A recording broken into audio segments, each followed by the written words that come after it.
கடவுள் வாழ்த்து. உலகம் யாவையும் தாமுளவாக்கலும் நிலை பெறுதலும் நீக்கலும் நீங்களா அழகிலா விளையாட்டுடையார் அவர் தலைவர் அன்னவர் சரண் நாங்களே. அஞ்சிலே ஒன்று பெற்றான் அஞ்சிலே ஒன்றை தாவி அஞ்சிலே ஒன்றாராக ஆரியைக்காக அஞ்சிலே ஒன்று பெற்ற அணங்கை கண்டு அயலாரூரில் அஞ்சிலே ஒன்று வைத்தான் அவன் நம்மை காப்பான். தசரத சக்கரவர்த்தியிடமிருந்து விஸ்வாமித்திரர் ராமரையும் லட்சுமணரையும் அழைத்து கொண்டு வருகிறார். அவர் யாகம் பண்ணும்போது தாடகை என்ற அரக்கி அவருக்கு இடையூறு பண்ணும்போது தன் வில் வித்தையால் அரக்கியை வதம் செய்து விடுகிறார் ராமர். அதில் அங்கு கைவண்ணம் காணப்படுகிறது. கால்வண்ணத்தை பற்றி இப்போது கூறப்படுகிறேன். அகல்யை பிரம்மனின் புதல்வி. தேவேந்திரனும் கௌதம முனிவரும் அவருக்கு விருப்பப்பட்டார்கள். அப்போது பிரம்மன் இருமுகமுடைய பசுவை பார்த்தவங்களுக்கு திருமணம் செஞ்சு வைக்கிறேன்னு சொல்கிறாங்க. அப்போ கோசாலைக்கு இவர் கௌதம முனிவர் போகிறாரு. அங்கு கன்று பொடின்ற பசுவை பார்த்து இருமுகமுடைய பசுவை கண்டு சொல்கிறாரு. அதனால் அகல்யை உங்களுக்கு திருமணம் கௌதம முனிவர்க்கே செஞ்சிடுறாங்க.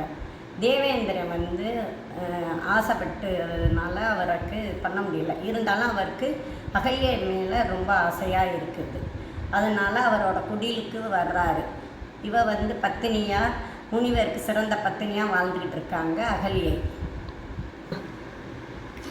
அதிகாலையில் போனால் இந்த மாதிரி அகல்யிட்ட போகலான்ட்டு விடிவதற்கு முன்பாக சேவல் கூவது போல் தேவேந்திரன் வர்றான்.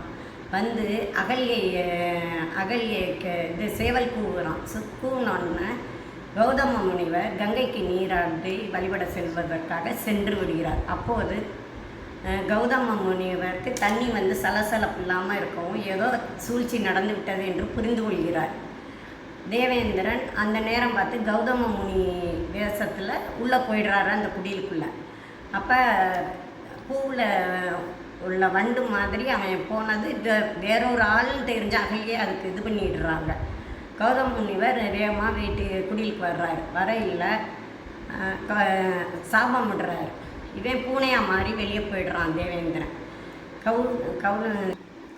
பூனையாக மாறி போயிடுறாரு. அப்போ கௌதம முனிவர் குடிலுக்கு அகல்யை ஓரமாக நிற்கிறத பார்த்து நீ கல்லாக போக சபிச்சிடுறாங்க. அப்போ எனக்கு சாபம் மோச்சனை வேணும்னு அகல்யை சொல்கிறார். அவள் பெரிய பேரழகியாக இருக்கார். அப்போ ராமர் ஒரு பல்லாயிரக்கணக்கான ஆண்டுகளுக்கு பின்னாடி ராமர் வருவார். அப்போதைக்கு நீ இதுவாழ அப்படின்னு சொல்லிடுறாரு கௌதம முனிவர்.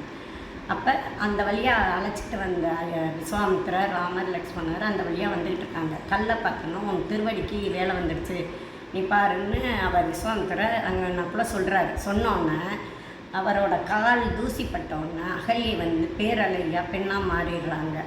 அப்போ விஸ்வாமித்திரர் கௌதம முனிவரையும் அகல்யையும் சேர்த்து வச்சுட்டு அவரை கூட்டிக்கிட்டு கானகத்திலிருந்து வெளியே செல்கிறாங்க. 2 பேரையும் சேர்த்துறாங்க. அதுதான் கண்ணதாசன் பாடுவார். கை வண்ணம் அங்கே கண்டேன் கால் வண்ணம் இங்கே கண்டேன்னு சொல்கிறாங்க.